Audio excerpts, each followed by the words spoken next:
ফরিদপুরে বিএনপির একাংশের নেতাকর্মীদের মিছিল ও মোটরসাইকেল শোভাযাত্রায় হামলার ঘটনা ঘটেছে। বুধবার দুপুর ২টার দিকে মধুখালী উপজেলার রায়পুর ইউনিয়নের দিঘলিয়া এলাকায় এ ঘটনা ঘটে। এ সময় গাড়ি বহরে হামলা চালিয়ে বেশ কয়েকজনকে আহত ও বেশ কয়েকটি গাড়ি ভাঙচুর করা হয়।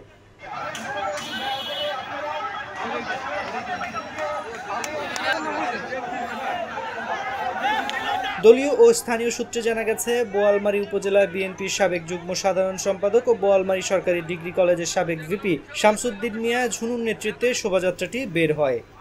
এই শান্তি মিছিল পরিচালনার ভিতরে হঠাৎ কিছু দুষ্কৃতরা ঢুকে আমাদের শান্তি মিছিলকে নাসির গ্রুপের কিছু দুষ্কৃতকারী আমাদের শান্তি মিছিলকে ব্যাহত করে এবং আমাদের গাড়ি ভাঙচুর করে, আমাদের অনেক লোকজনকে রক্তাক্ত করে আহত করে।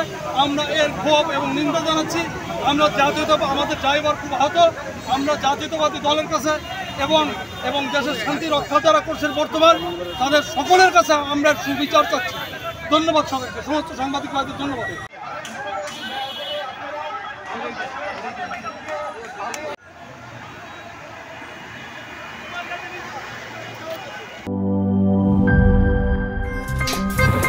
আমার একটা স্মার্ট সিদ্ধান্তে 25% গ্যাসের খরচ কমেছে। ভাবছেন কিভাবে?